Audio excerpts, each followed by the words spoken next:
The temple bells echoed through the misty dawn, startling Daniel from his meditation.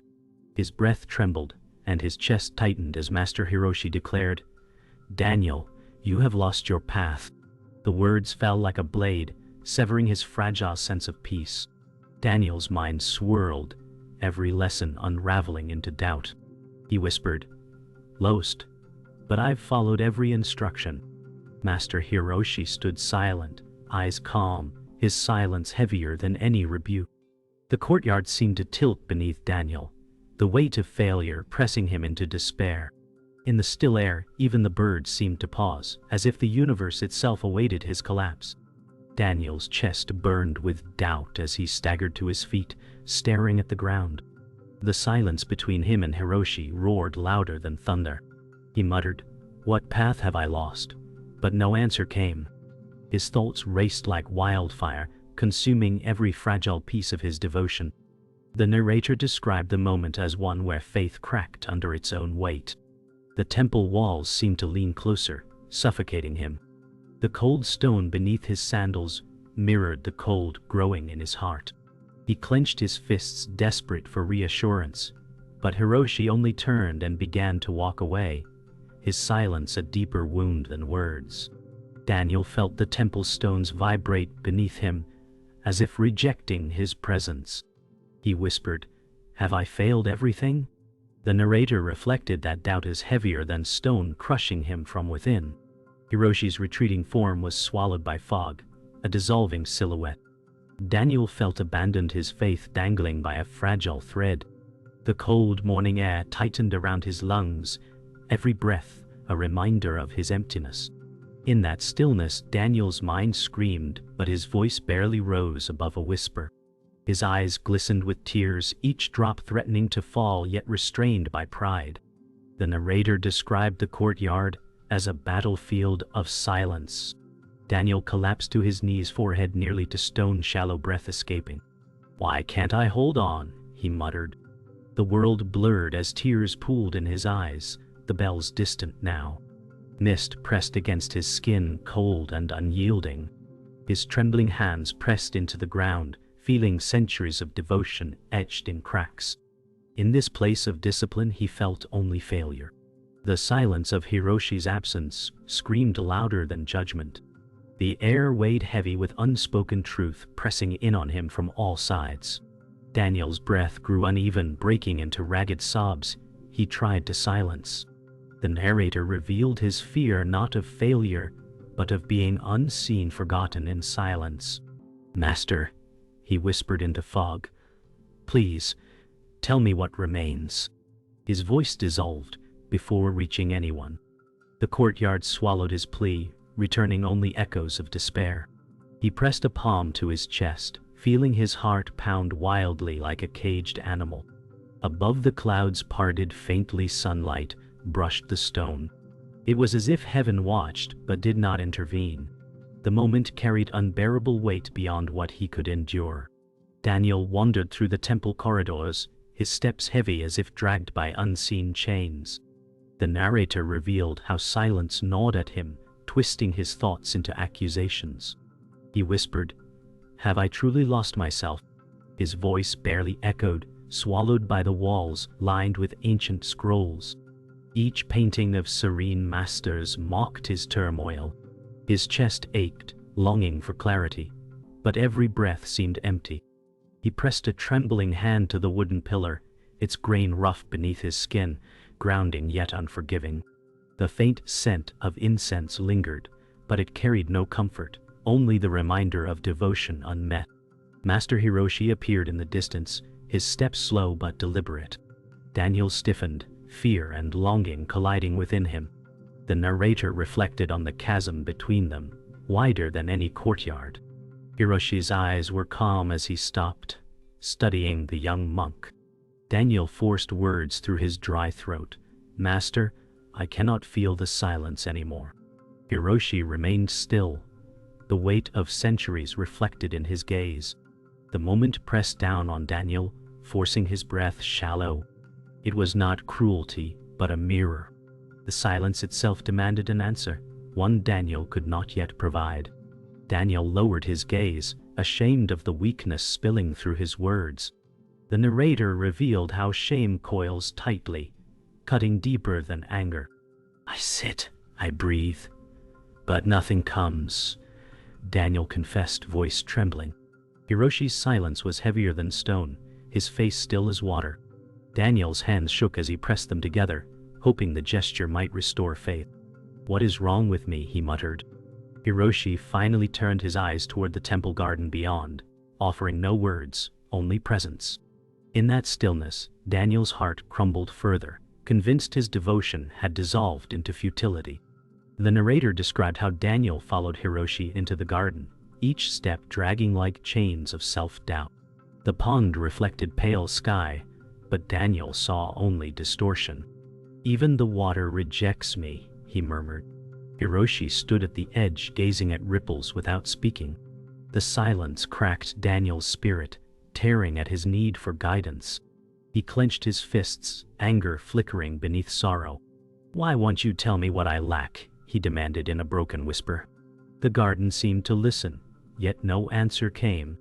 Only the wind stirred, carrying leaves across the pond like fragments of forgotten prayers. Daniel sank to the edge of the pond, his reflection fractured by ripples. He whispered, I feel hollow, as if no part of me remains. The narrator spoke of emptiness not as absence but as a storm before peace. Hiroshi finally looked down at him, his calmness unbroken.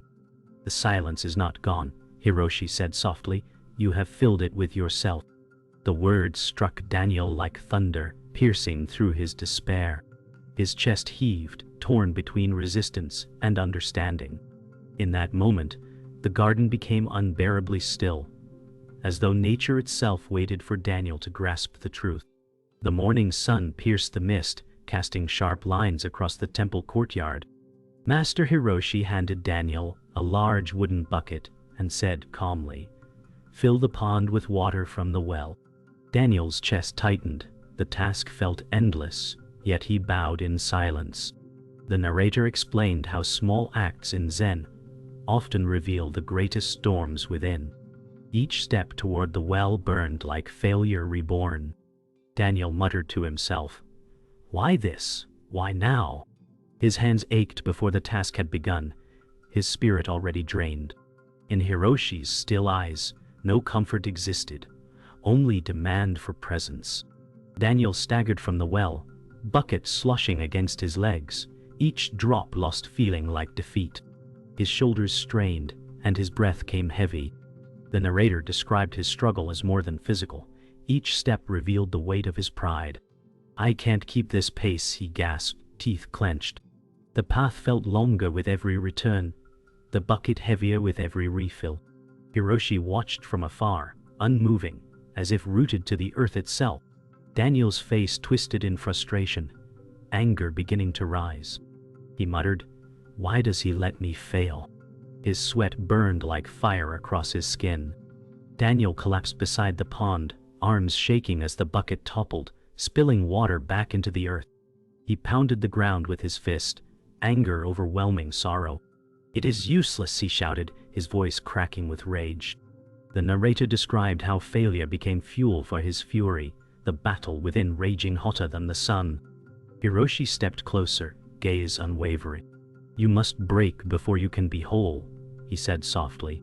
Daniel froze, his body trembling, fury colliding with confusion. Those words tore into his pride, stripping away control.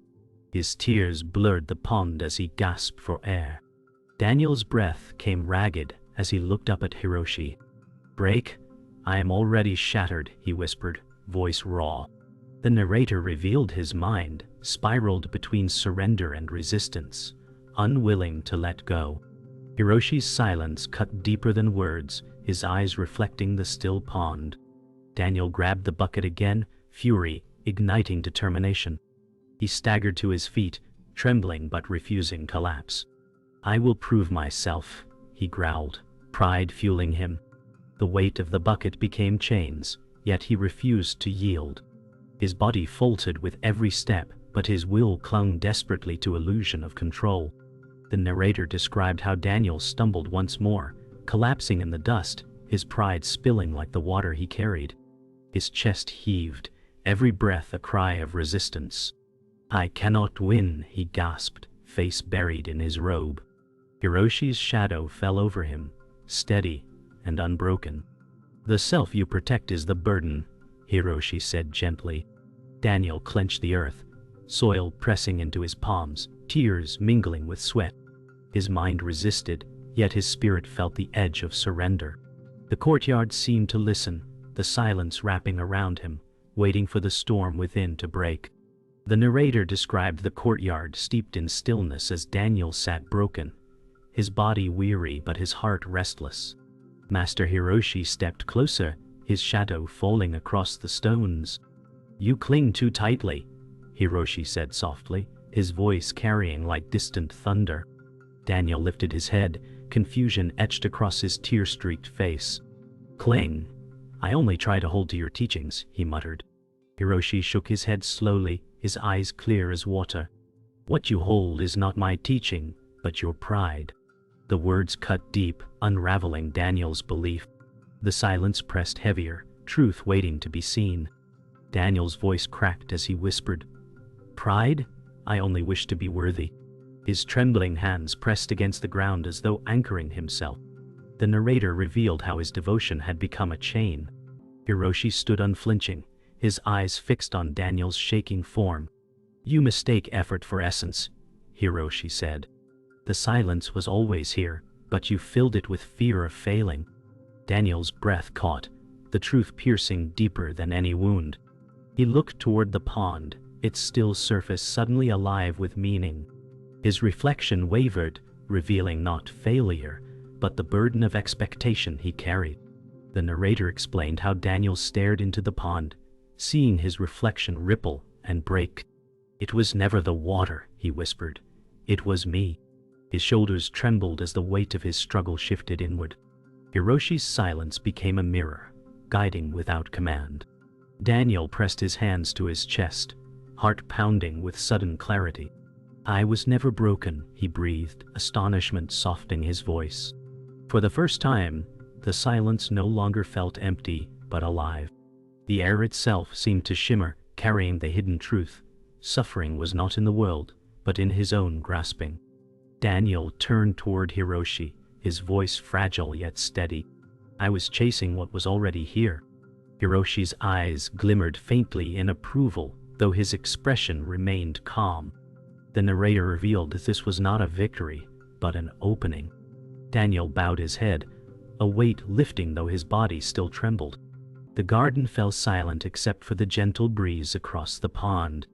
Hiroshi stepped closer, his voice a whisper carried by wind. The path was never lost, only covered by the self. Daniel closed his eyes, tears sliding freely but without despair. For the first time, peace touched his breath. The narrator described Daniel sitting in stillness, his body weary yet his spirit lighter. He whispered into the quiet. The silence was always within. His words hung in the air, not as despair, but as discovery. Hiroshi placed a hand gently on his shoulder, the first touch in Daniel's memory. "Now you see," Hiroshi said softly, the faintest warmth breaking through his calm. Daniel lifted his gaze toward the sky, stars beginning to pierce the twilight. His chest rose with a steadier breath, the turmoil easing. For the first time he no longer sought to hold, only to be. The narrator described Daniel kneeling by the pond as the night deepened, his body trembling from exhaustion. His breaths came ragged, each one scraping against his chest.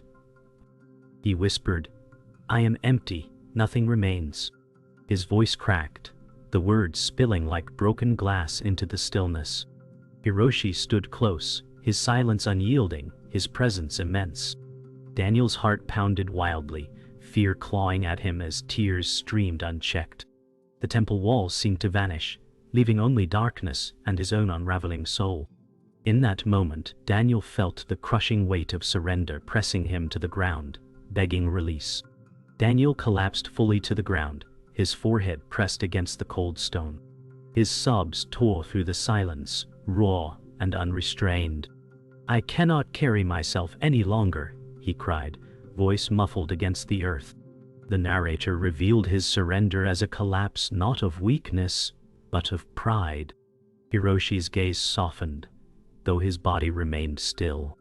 The temple garden held its breath as the wind stilled, every leaf frozen in witness. Daniel clutched the soil as though it might swallow him whole. His tears mixed with dust, forming rivers of despair, yet beneath them, something unfamiliar stirred. The narrator spoke of Daniel's breaking as a silent storm. His chest heaved, but within the collapse came stillness. Nothing left. "And yet I remain," he whispered, his words shaky but filled with awe. Hiroshi closed his eyes briefly, as though acknowledging the shift. The silence of the garden no longer crushed Daniel, but seemed to cradle him. The darkness softened, no longer hostile, but infinite. His body shook, yet a warmth spread through his chest, fragile but undeniable.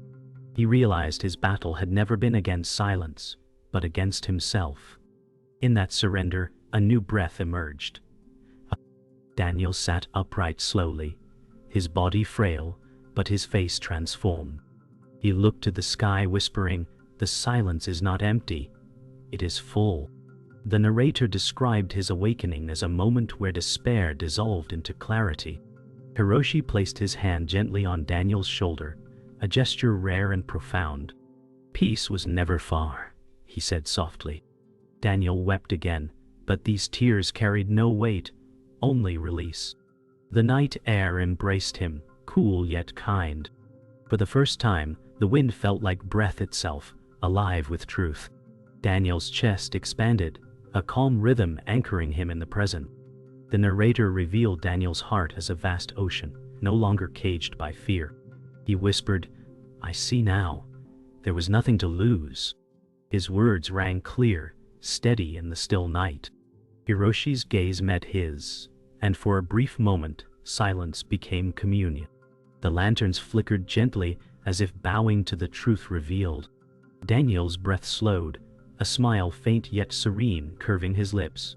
The garden no longer weighed heavy but pulsed with life, each sound magnified in its purity.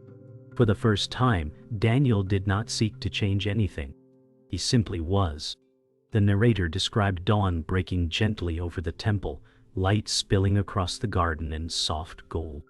Daniel sat quietly on the stone path, his breath steady, his gaze calm. He whispered, "The silence no longer frightens me." Hiroshi stood nearby, watching without words, his expression faintly softened. The garden stirred with morning sounds, birds calling, leaves trembling in the breeze, yet Daniel did not feel distraction, only harmony. His body ached, but his heart felt light. For the first time, he did not search for meaning in Hiroshi's face. He simply allowed the moment to exist as it was. Daniel walked slowly along the temple path, each step deliberate, his eyes absorbing every detail. The narrator revealed how the stones, once cold and heavy, now felt alive beneath his sandals. Hiroshi followed at a distance, his calm presence like a shadow of quiet strength. Daniel paused near the incense altar, inhaling its sweet smoke. "Even the air carries peace," he murmured. His lips curved faintly, not in triumph, but in acceptance. The temple grounds, unchanged, now seemed transformed in his sight. The weight of expectation no longer clung to him. He felt part of the stillness he once resisted. Daniel sat beneath a cherry tree in the courtyard, watching petals drift to the ground. "Falling yet not lost," he whispered. The narrator described how he finally saw beauty without demand. Hiroshi stood behind him, arms folded, silent witness to the transformation. Daniel lifted a petal in his hand, marveling at its fragility. His tears returned, but they flowed with gratitude, not despair. "Every breath is enough," he said softly. The breeze carried his words across the courtyard, mingling with the rustling branches. What once felt like endless searching now felt like resting. He no longer fought. He belonged.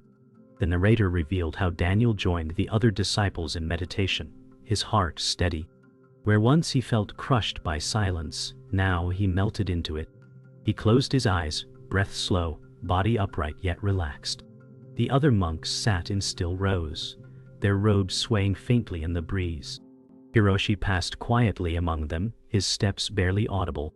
Daniel whispered inwardly, "There is no failure, only being." The chant of birds outside folded into the silence within. For the first time, meditation was not a task, but a state of freedom. The peace within reflected peace around him. Daniel rose from meditation with a calm smile, stepping into the courtyard as wind rustled the trees. "The world is unchanged, yet I see differently," he murmured. The narrator described how his awakening was not escape, but acceptance. Hiroshi joined him, their steps aligned in silence. They passed the pond where Daniel once collapsed, now shimmering with clarity. Daniel paused, gazing at his reflection. Instead of despair, he saw wholeness. He bowed to Hiroshi, not in desperation, but in gratitude. The silence around them was no longer an enemy, it was a companion. Daniel had found stillness within. The narrator described Daniel walking alone through the temple garden as twilight settled. The lanterns flickered gently, casting warm halos of light. His steps were slow, unhurried, his breath steady. He whispered to himself, "I am not chasing anymore." The air was cool, carrying the scent of pine and incense. Each sound, the rustling of leaves, the distant call of birds, no longer distracted but became part of his awareness. Daniel paused at the pond, gazing at the rippling surface. No words from Hiroshi were needed. The silence between them had become friendship. The garden welcomed him home. Daniel sat at the edge of the pond, his reflection clear under the dimming sky. He whispered, "This face is no longer my enemy." The narrator revealed his acceptance. Flaws, fears, and doubts folded into wholeness. Hiroshi appeared behind him, silent as always, yet his presence resonated deeply. The wind carried ripples across the pond, scattering the reflection into fragments, then bringing it back together. Daniel's lips curved into a faint smile. "Even broken, it returns whole," he said. In the stillness, the truth was not spoken but lived. The night became his teacher, gentle and infinite. The narrator described Daniel walking to the temple gates, his shadows stretching across the courtyard stones. They, once symbols of confinement, the gates now appeared as an opening. Daniel touched the weathered wood, feeling its strength. "Not a prison, a threshold," he murmured. Hiroshi stood far behind, silent yet unwavering in presence. The sky burned with hues of orange and purple, as night embraced the horizon. Daniel did not fear what lay beyond. His heart was no longer bound to expectation, but free in stillness. Every breath felt like a gift, every step a quiet affirmation of life itself. Daniel returned to the meditation hall, now empty and silent. He sat alone on the polished wooden floor, the faint moonlight seeping through paper windows. The narrator described how solitude no longer burned but nourished him. He closed his eyes, hands resting lightly on his lap. "The silence is not apart from me," he whispered. "It is me." The hall held no sound, yet his presence filled it with life. For the first time, meditation was not a struggle, but a natural state of being. His breath blended with the night, unforced and calm, each inhale an awakening. The narrator described Daniel standing atop a hill overlooking the temple as dawn approached. The sky shifted from darkness to pale gold, the horizon stretching endlessly. Daniel's robe fluttered in the cool wind as he whispered, "I am not lost. I am here." His voice was steady, his heart unburdened. Hiroshi stood at a distance, watching without intrusion, his presence like the steady earth. Daniel's gaze stretched beyond the horizon, yet his stillness held him rooted in the present. The silence remained, but it no longer frightened him. It was his companion, eternal, unbroken, infinite as the rising sun.